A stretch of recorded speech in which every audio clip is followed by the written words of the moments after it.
All right, man. Welcome back into the channel. We have one football game left in the 2025-2026 NFL season. So, we're already itching into mock draft season. And we got Daniel Jeremiah's mock draft 1.0. Daniel Jeremiah, one of the few mock drafters that I actually kind of trust out there as he has some insight. So, without further ado, let's check it out.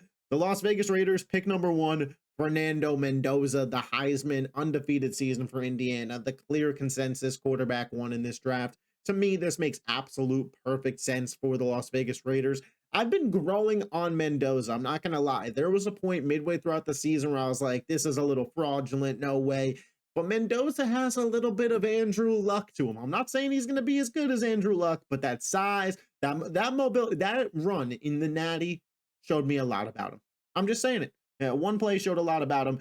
Pick number two, Avril Reese to the New York Jets, edge out of Ohio State. He's kind of an outside linebacker edge. He could play, obviously, as the pass rush, and this is a guy who can play in coverage a little bit too. I do understand the Jets going here with this selection. I wouldn't, reach for an offensive talent. If I was the Jets, I would continue to draft defense. The defense sorely needs it, especially when you saw what they did last year. Aaron Glenn let him build his defense. If Reese is the guy, see, because I would have thought Rueben Bain. Me personally, Rueben Bain's my number one edge in the draft.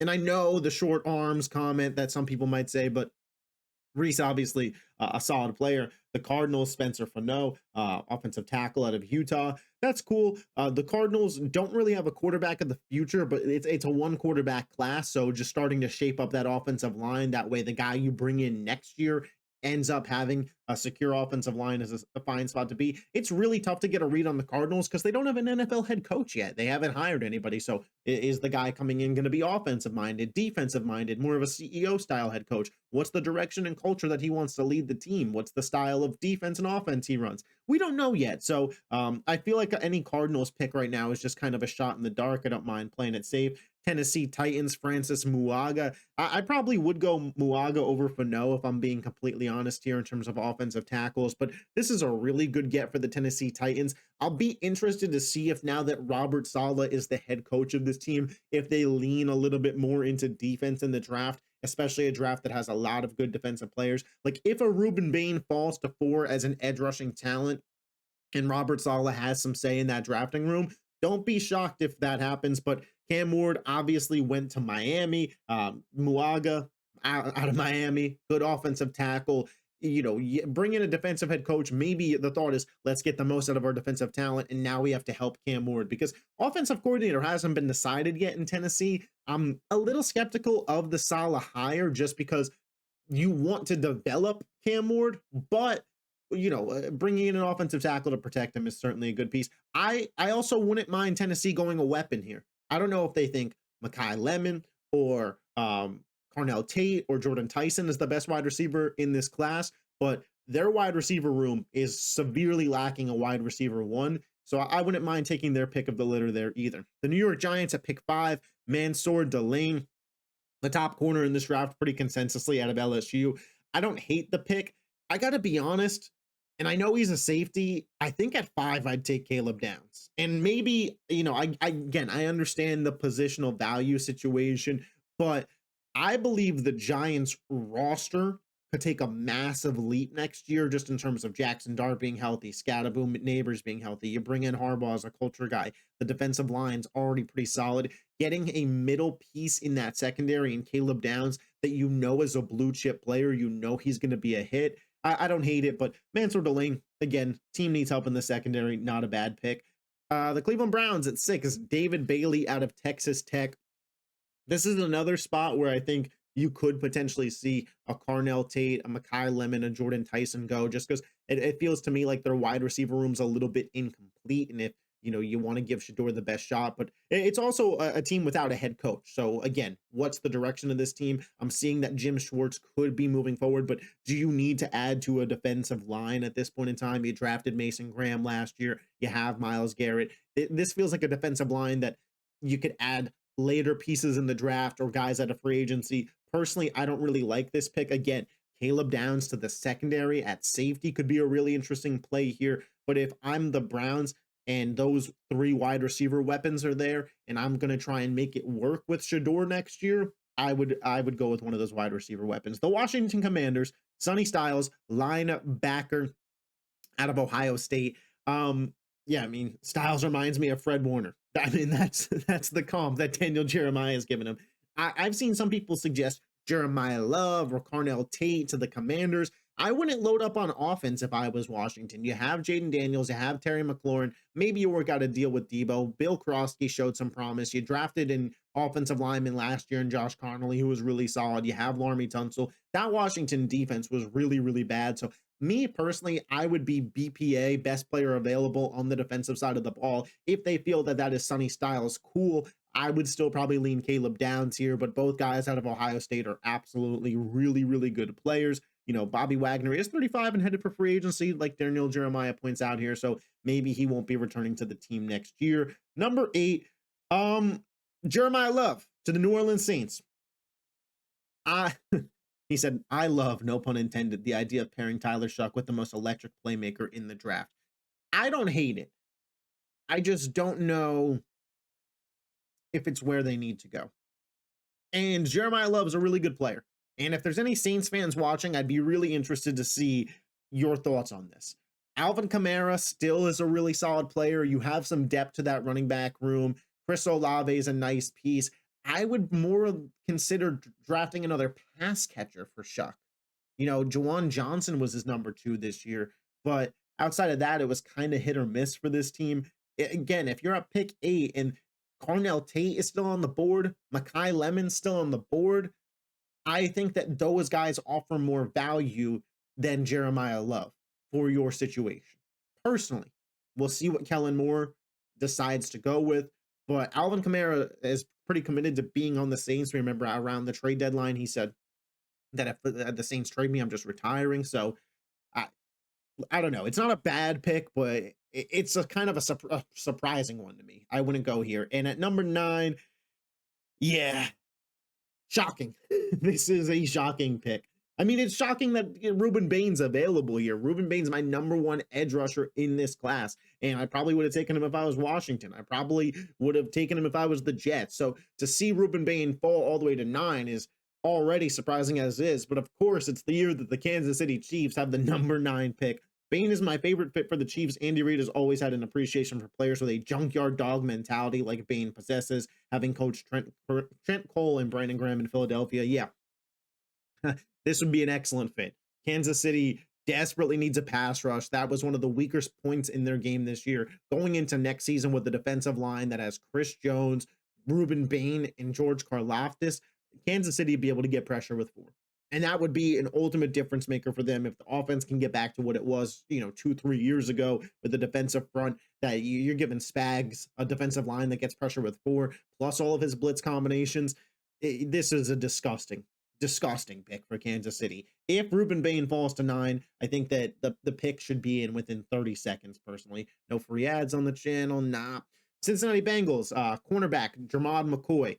I would easily take Caleb Downs here. And we see Caleb Downs goes at 11 to Miami. I think it's a great pick for Miami. But if you're Cincinnati and Sonny Styles isn't available and Caleb Downs isn't available, then maybe you go with a Jermod McCoy. But your defense is so bad right now that I think you have to get a guy in the middle of it that can just kind of be the strength of your defense. Caleb Downs, Sonny Styles, either one of those guys out of Ohio State is absolutely where I would go if I was Cincinnati. I'm not going Jermod McCoy. They obviously need help everywhere, like Jeremiah says there. And McCoy missed the 2025 season due to an ACL injury. Like, they already took a question mark last year on Shamar Stewart that didn't really pan out to be this high-level player. If I am Cincinnati at pick 10 and Caleb Downs is there, I'm going with the safe pick. I'm going with the guy from the state of Ohio. I'm going with the guy who can absolutely be the head of the defense. Miami, though, if Caleb Downs is available for you at 11, you could argue that he's the best player in the draft, but the positional value, which is why he slips a little bit. But 11, absolute steal for the Miami Dolphins. We come down to the Dallas Cowboys. They select Colton Hood. Listen, Dallas is, going to have 2 picks in this draft, 2 defensive picks. is where I see them going, especially with the way the offense performs. So taking your corner of choice here after a couple fell, and you like some of the pass rushers later, not a problem for me. Colton Hood's fine. The Rams, Makai Lemon, wide receiver out of USC.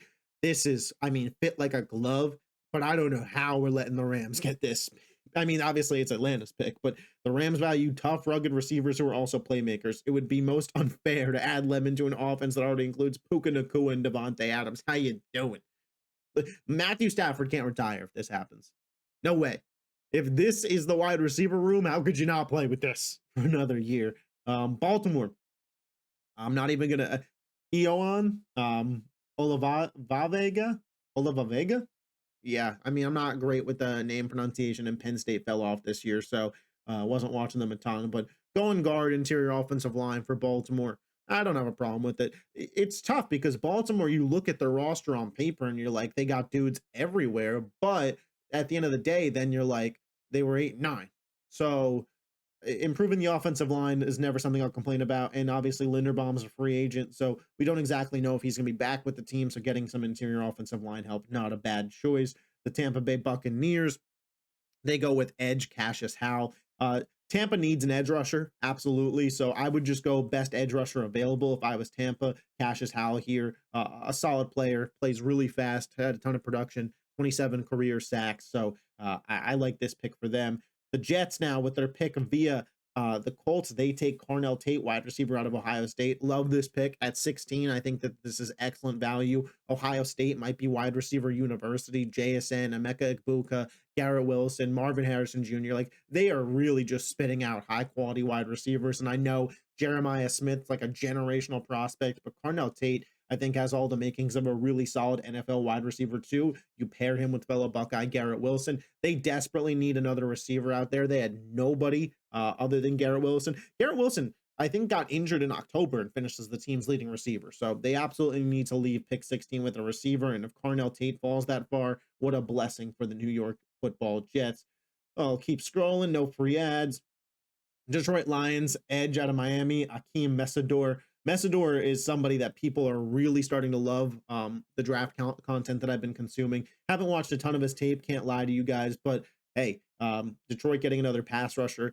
I know Lions fans have been just banging the table, banging the drum to add in pass rush opposite Aiden Hutchinson. The offense is pretty legit. You don't need to add any pieces there. And I'd consider going secondary, but the most important position on the defensive side of the ball, in my opinion, is an edge rusher. So, start winning at the line of scrimmage and then work your way back to the secondary. I don't hate that philosophy. Minnesota Vikings, they take safety Emmanuel McNeil Warren.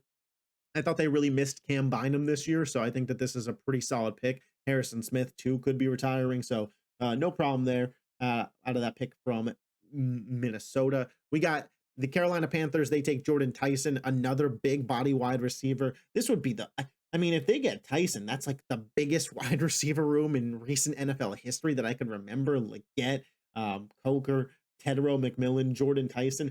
Me personally, though, I think that this team is probably the Kenyon Sadiq team. They need some help more at tight end than in the wide receiver room, in my estimation. I think that they could perhaps add a veteran piece to the wide receiver room, or maybe even because Bryce is on that rookie deal still, go some big money spending, go pay up for George Pickens, go try and bring Mike Evans in, get another big receiver if that's what you really want. The Dallas Cowboys, they take Keldrick Falk, the edge out of Auburn.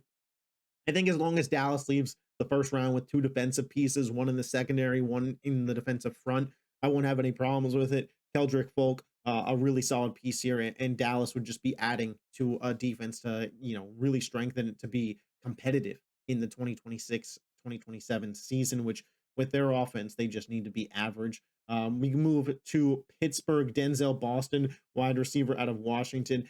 Pittsburgh, another one of those teams that really desperately could use another wide receiver. I don't think Jordan Tyson would go at 19. I do think that'd be Kenyon Sadiq. So I think Tyson at 21 would be more desirable for Pittsburgh, but Boston, a solid piece. Again, they need somebody to complement DK Metcalf. We saw that kind of be their demise a lot this season. The Chargers, they take, what is this? Tierra Tart no longer going to be a free agent, so maybe they don't go Lee Hunter. But I it's Jim Harbaugh, so he might just roll with the trunches, man. Like, I think that that's very possible that they still go with Hunter here. Don't really need help. I mean, maybe you can go interior offensive line, but I don't hate it. The Philadelphia Eagles select cornerback Avon Terrell out of Clemson. The Eagles do need some help at the outside corner position still. Obviously, Quinyon Mitchell's a top 5 corner in the sport. Adoree Jackson got a little bit better this year, but when you look at where Philly should go, I think here or tackle Caden Proctor out of Alabama, who's still on the board, who's actually going next to the Browns, is a name I'd consider just because Lane Johnson is getting older and could be towards retirement. And Howie Roseman likes to get offensive linemen early. So keep an eye on out for that. And then Philly to maybe go with corner in the second or third round potentially. And then the Browns go Caden Proctor. Again, it just doesn't hurt to add to an offensive line, and Proctor, I think, is a really solid piece. No free ads. Chicago Bears safety Dylan Thieneman out of Oregon. Thieneman's a nice piece, man. Thieneman is an absolute dog, and they have expiring contracts for all 3 of their safeties, so they probably won't bring them all back. Yeah, I think Brisker played really strong in that playoff game versus the Rams, so maybe he earned some money either in Chicago or somewhere else. But Thieneman's a nice piece. A little bit of ball hawking him too. Buffalo Bills linebacker CJ Allen. No, bro, they need interior defensive linemen. Interior defensive lineman is what Buffalo needs. Their run defense was the worst in football this year, and yeah, Allen would add to that. But I'm building up. The Niners take Kenyon Sadiq. Really? I mean, I know Kittle tore his Achilles, but I feel like they liked what they had in Tunges, and they need some pieces on that defense. I mean, listen, Sadiq's a really good player, but to the Niners, that'd be quite interesting because I think Sadiq to Houston makes more sense. Schultz is nice, but he's only getting older. But they're going offensive line, Monroe Freeling. Texans did a nice job of maneuvering to land Ariante Ursary in last year's draft. Now they got another young tackle to pair with him. I'm not going to hate on Houston for going offensive line because they could always get a little bit better there. The Rams with their pick, they take Blake Meller. Apparently we're going to hear about him a little bit more. I don't know much about him, but that Clemson team coming into the season was supposed to have like 6 guys go in the first round, and then every single one of them regressed. So we'll see there. But yeah, adding to the offensive line isn't a bad piece. The Rams have a pretty complete team. I would suggest that they go secondary. They could use a little bit of help there. I don't hate the Mekhi Lemon pick at 13, but maybe you go secondary in the second round. Denver, Peter Woods, Clemson defensive tackle. Man, Denver just adding to their strength of their team. I could see, Denver could be another Sadiq team, potentially another Oregon player. If they don't bring back J.K. Dobbins, could they be a team that tries to go running back potentially? Maybe not as high as 30 in the draft, but it's just tough because you think about these teams that are picking right now, and they were just in the conference championship for a reason. They don't have many weaknesses. So Denver adding to one of their strengths, I don't have a problem with that. The New England Patriots, who are projected 31 right now, Caleb Lamo, offensive tackle. Yeah, I agree with that. Morgan Moses going to be 35. Patriots still got to build up that offensive line. The success they're having this year, when you think about what we thought of the offensive line personnel coming into the year, is quite impressive. And then lastly, Seattle, Brennan Cease, cornerback out of South Carolina. They got a lot of free agents in that secondary. Reek Woolen, Josh Jobe, they're 2 starting outside corners. So don't be surprised if Seattle ends up having to draft a corner at pick 32 because those guys get some money somewhere else. As an Eagles fan, I wouldn't mind bringing back Josh Jobe, and I'm sure there's just teams around the league that are like corner desperate that would want Reek Woolen. So I got no problem with it. Daniel Jeremiah, man, mock draft 1.0, pretty solid. We're going to keep covering these mock drafts as they come out on the channel, keep giving you guys my thoughts. I'll start doing my own probably some point 2 weeks from now, 3 weeks from now, when I start getting into the film and start really looking at kind of what these teams need. It's a weird little middle week here where we got the Pro Bowl this week, and the Pro Bowl just sucks anymore, man. So I'm just not really focused on that. But the NFL season's not over yet because we just watched those conference championship games where I'm not fully locked into scouting yet, but I'm starting to get that mock draft itch, starting to see the videos pop up on the timeline. So let me know what you guys want from draft content. Let me know if you guys want me to reach back out to Steve and bring him back on the channel as well. Oh, whoa. What are we doing here with the news? Don't need that. Oh, and whatever. We're going to leave that in. Let me know if you guys want Steve back on the channel. Last year, we ranked our top 5 quarterbacks, top 8 running backs and wide receivers.